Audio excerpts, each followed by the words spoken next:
Good morning, everyone, and welcome to this edition of Balance in Life, where we'll be discussing safety tips for youth at home alone. We know this is a hot topic, especially as schools are starting to be back in session, mostly virtual or some type of hybrid. And so this is a question on many of our minds. We are happy to welcome today Stacy Kinlaw from North Carolina Cooperative Extension, North Carolina A&T State University, to talk us through some of this discussion. And I am Crystal Tyler Mackey, welcoming you on behalf of the Virginia Cooperative Extension Human Development Program Team and NC State Cooperative Extension. So I'm going to quickly turn it over to Stacy so we can have this conversation. Welcome, Stacy. Thank you, Crystal. I am very excited and thankful for the opportunity to share about a way that I'm having to balance life, and many of you guys are balancing your life as well. We only have 30 minutes slotted for this time, and to be honest, I have a folder this thick with research that I've done over the last week, so I'm going to go ahead and just jump right in. Okay, Crystal? Thank you. So first, I think it's important for you to find out who I am, and am I a credible source to even share this information with you today. And so I'm going to share some reasons why I think that I am pretty okay with telling you this information. The first thing is I do have more than a 20-year career in providing education and family services in multiple counties here in southeastern North Carolina. One of my jobs, I was actually the person that was charged with starting a Safe Kids Coalition in my county. And now that was about 15 years ago, and I've kind of come full circle and served on the board again. So safety of children has at times been a part of my job and a personal passion of mine. And then more than anything, I am a mother. I have 3 beautiful, sassy, independent, maybe a little anxious, and sweet daughters that are ages 15, 11, and 8. And so as a parent, I am needing this information just as much as you all are. So it was very helpful to have to prepare this presentation today. So you will notice that throughout this talk, I'm going to direct much of my conversation to parents, because you are the primary decision maker of a situation like this. However, if there are any young people on today, I just want to say that you are important in this conversation, and your role in this situation is extremely important. So as I direct most of my talk to parents, please know that I understand that you play a key role in this situation. So my hopes for today, I like to use the word hopes instead of objectives, because hope is really what I want you to learn these things, or to at least have an interest in learning these things after today. The first thing is I want you to have some idea of how to assess the readiness of you and your child about staying home alone. The second thing, I do want you to acknowledge and recognize the legalities around this issue, and I'd like to share some general guidelines for when it's okay to leave a child home alone. And lastly, I do want to make sure that I equip you with some tools and safety tips and resources that you can look at on your own to prepare your child to be safe when they're staying home alone. And a little extra credit that I've weaved in here, if we have time, is that in the situation of leaving our children home alone, I don't think we can neglect the idea that internet and online and cell phone safety is important when they're going to have more time without parental supervision. And I could not do this presentation without thinking about the whole concept of being home alone. And so honestly, as a parent, this is kind of what I feel like. Oh my gosh, I'm having to leave my child home alone. Are they ready? Can they do it? Will we be okay after this? And so I had my daughter help me take that picture, and I have to tell you, there were about 15 of those photos, and in many of them I really looked truly frightful, and she would not let me use those. But it can be a very scary time. Okay, so that is my hope for you today. I do think that in order to take this information that you're going to get today and apply it to your life, it's important for you to know the whys. So I want to start with a big picture view. What is going on with children staying home in the world today? So I'm going to share a little bit of data with you. One source from the American Academy of Child and Adolescent Psychology that was reported in 2017 identified that some 40% of children stay at home by themselves for at least some portion of time.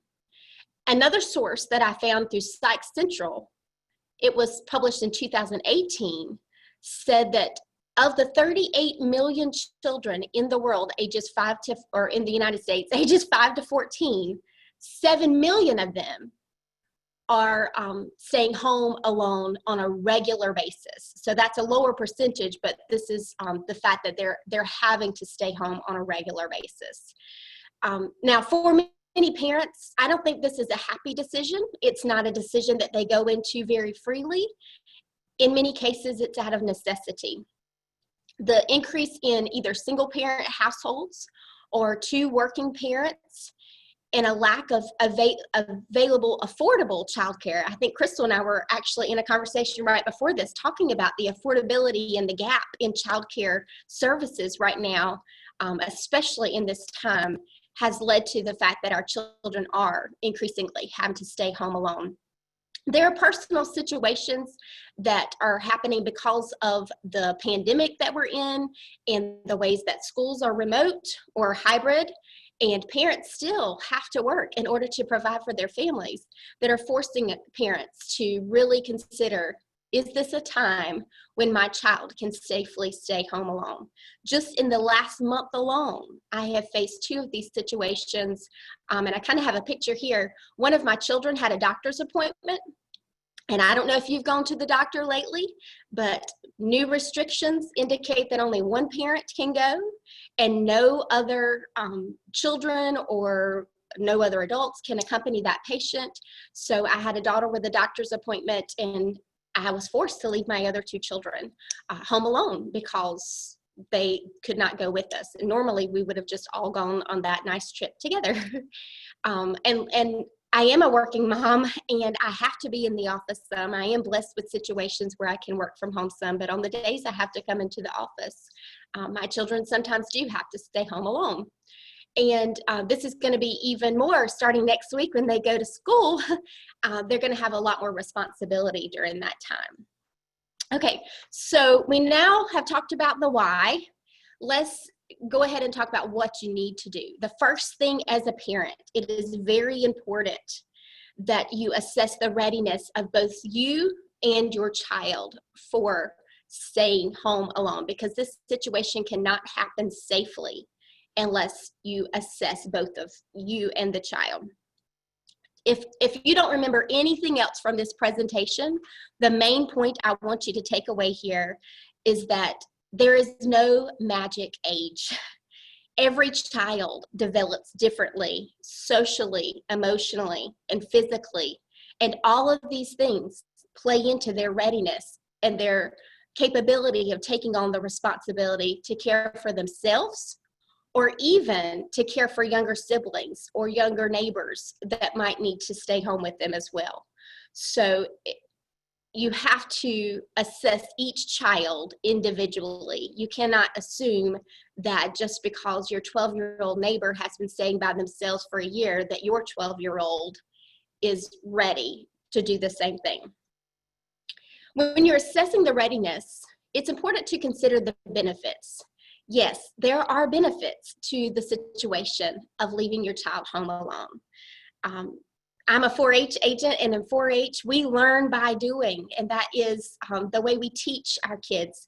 There's no better way to develop confidence, responsibility, dependability than to be given an opportunity to have responsibility, to be depended on, and to have to take care of yourself. And so this situation can definitely help develop qualities of independence, confidence, and dependability in our children.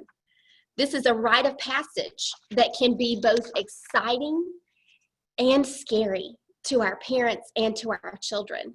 So we do need to take serious time to consider questions before we say, yes, we're ready. So first, I'm going to go through a list of questions that I think a parent needs to consider for themselves, and then a list of questions that you need to kind of apply to your child, okay? And like I said, every child is different. So the first key questions that a parent needs to ask is, how long am I going to be away? Because if it's just a short period of time, then your younger child may be capable of staying home by themselves. If you're going to need to be away from home, and it's no longer daytime, but it turns to nighttime, that's a good question. Is your child ready to stay home even at night? Things get a little scary the darker it gets. Is your child going to be able to safely prepare food for themselves during the time that you're going to need to be away? And are there any food selections that they can prepare without having to use a stove or an oven? This is one of the most important questions that I think you have to ask is the neighborhood that you live in safe? Can you leave your child there safely? And then in my personal situation, something that I hold very high in my judgment of when my children are ready is there an adult neighbor or friend that is close by that my child can contact and get to them faster than I can while I'm away, or that they can just call if they don't feel safe? Now, assessing child readiness is a whole other list of questions. This may seem ridiculous, but you do need to make sure your child is physically able to lock and unlock the doors, because you want to make sure that they can keep themselves safely locked in the house. You do need to think about those responsibility and daily care. Can they provide food? Do they know how to use a phone, and do they have access to something where they can call somebody on? One of my children stayed home alone, and she had an iPod and a computer, but her computer she could call me on, and her iPod we could FaceTime or iMessage. So even though she didn't have a phone, we had worked out ways that she could communicate. Do your children or your child understand what a stranger really is? And do they understand what an emergency is? And have you talked through how to handle both of those situations? A child that stays home by themselves needs to be able to solve small problems on their own without having to ask for adult help. And these are so important. We have to assess the emotional feelings of our child. Are they ready? Are they confident and secure when they are alone? How do they handle fear or being lonely or bored? If they're going to be taking care of younger children or siblings, are they able to solve the conflicts with their brothers and sisters with little input from their adults in their family? And most important, you have to ask them, are they ready? Do they feel ready? Are they willing to stay home alone? As I said before, I think it's very important that we recognize that there is no magic age. I'm a storyteller, so I'm going to tell you a little bit about how this relates to my life. Like I said, I have 3 children. Only 2 of them are to the point where they're able to stay home alone. My oldest child, she was born a little mama. Do you know what I mean? She was an adult from the minute she came out, to be honest. And so she's always been amazingly resourceful. She takes over in emergencies, and she has a pretty demanding and confident personality that other children really do recognize her as the boss. I joke sometimes because her younger siblings will sometimes ask JC if they can do something before they ask me. Because if JC says it's not okay, then they know Mama's going to say it's not okay. We live in a very safe community, and I have many relatives that are within walking distance of our house. So from the time JC was 9 or 10 years old, I knew with confidence that I could leave her at least a couple of hours. She'd be good to go, and she could handle anything that came her way. My Ellie, on the other hand, she just turned 11. And this summer, she has really got to a point where she does stay home during daytime hours relatively well. She does not like to be responsible for other children, though, and so often I have to find something else for my youngest. She did not have a great experience her first time. In fact, if I could go back, I wish I had just made other thoughts and decisions. But she was 10 years old, and I knew that morning that I was going to have to take her sister to soccer practice. And so I offered to her, do you want me to come pick you up after school and you go to practice, or do you want to just stay home and relax? She had had a busy week and she chose to stay home and relax. Well, she was completely fine all afternoon until that daylight turned to dusk and her daddy was not home from work yet. And I got a call on my phone from a restricted number, so I knew it was her computer, but I couldn't get to it in time. And then I couldn't reach her on her iPod. And about 5 minutes later, her aunt called me from next door, and she had a crying Ellie at her house and wanted to know how they could help. So in hindsight, she was not quite ready at 10 years old for that daylight to turn to dusk. And y'all, my 8-year-old, I don't even know. She'll be 15 years old before I can leave her home without her calling me every hour. So we've assessed your parent readiness. We've talked about assessing your child readiness. I do want to point out that there are some there could be legal issues around leaving your child home alone. And so there's a slide, I think, Crystal, about this. There we go. So the National Safe Kids campaign, and now this is not a legal thing, but this is just a recommendation, says that no child under the age of 12 should be left home alone. But I do want to point out that every state, well, not every state, but most states have some type of law or regulation or suggested guideline around legal age limits. And I have listed, I'm not going to go state by state and tell you what your age limits are, but there's a wide range from some states recommending that it doesn't happen before the age of 8 and other states having ages of 12 and 14. So I have listed some sources here, and I'm going to share them with Crystal to share with you all, okay? So just know that there could be legal ramifications. You need to find out what is suggested in your state, because not following those could result in neglect, which is a form of child abuse, and we want to make sure we're not doing that. Okay, so that's the legal issues. I did find some great general guidelines, and they're on another slide. And now this was from a website that was, or an article from a lawyer, so I thought that was kind of good. And when I read them, they really follow my personal thoughts as well.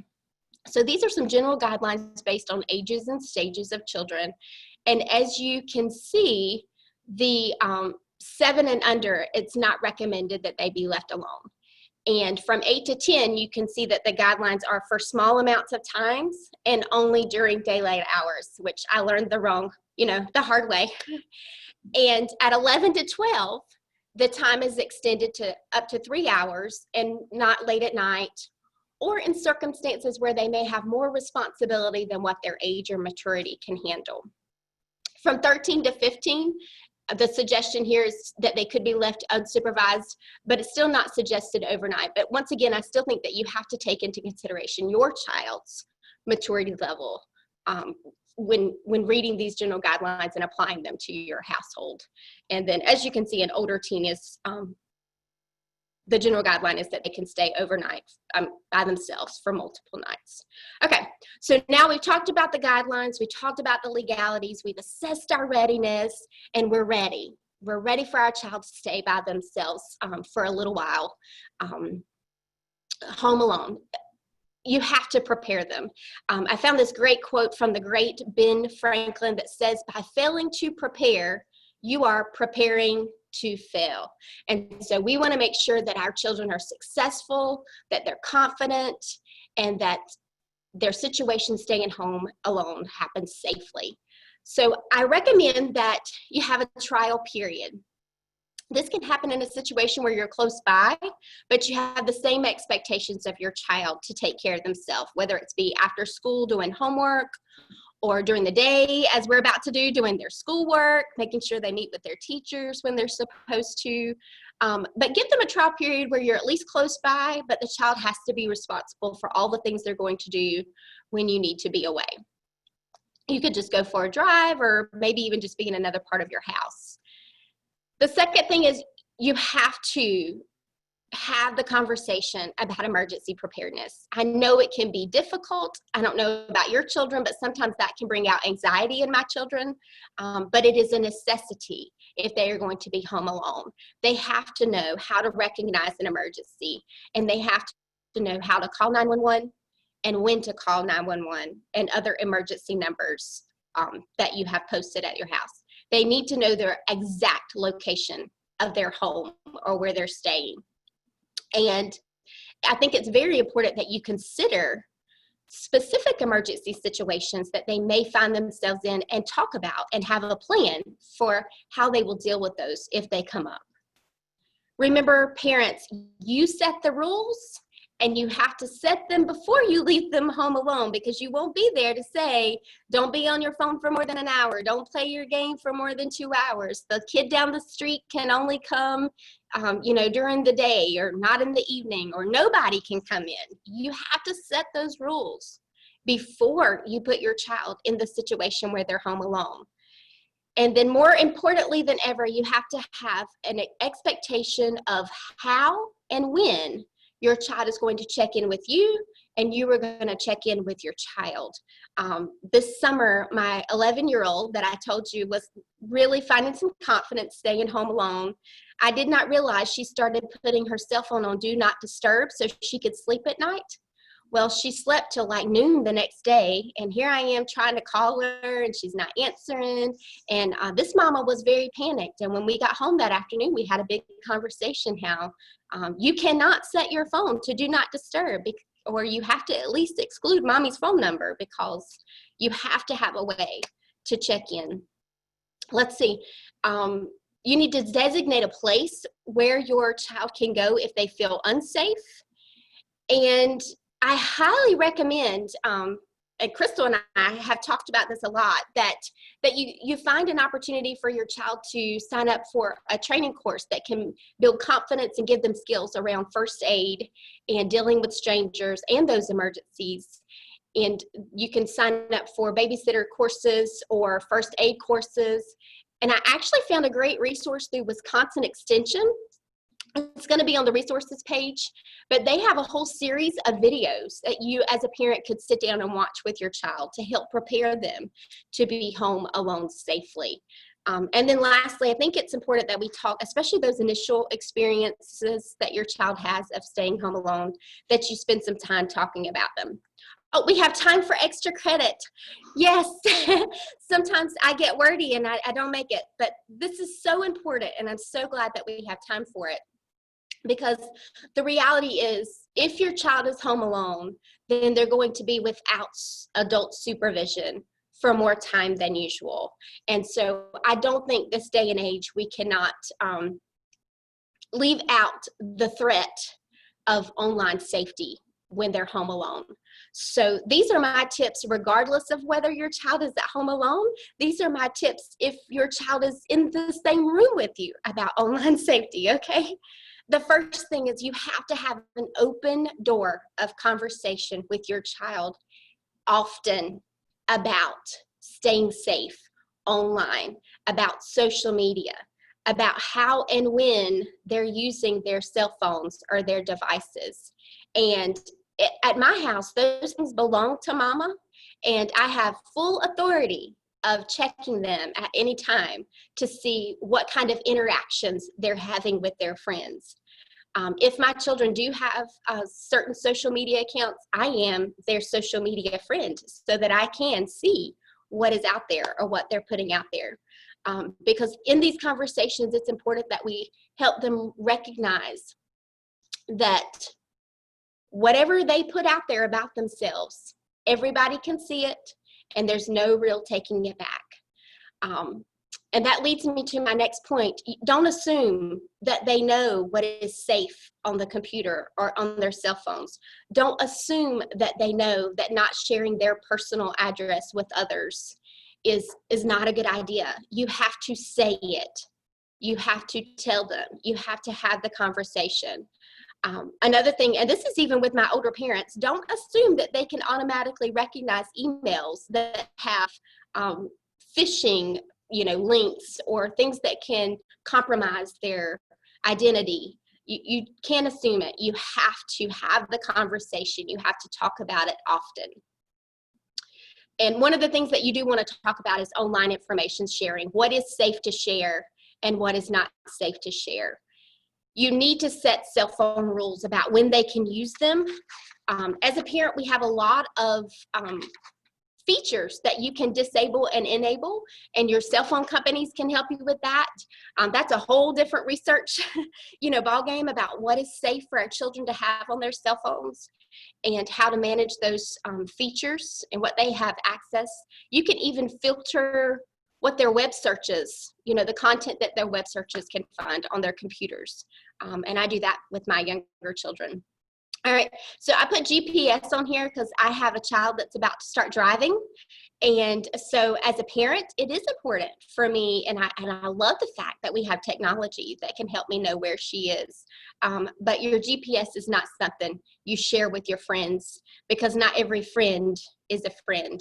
So we have to be mindful of how we're sharing our GPS. And you need to read their text, know what they're sharing, know what they're sending. Our children are having more conversations with this right here than they're having face-to-face with children. So you need to know what they're talking about and who they're talking with. And now, Crystal, I think that's a lot that I've shared with you today, and I really just hit the highlights. But I have plenty of resources that help me narrow down the focus for today.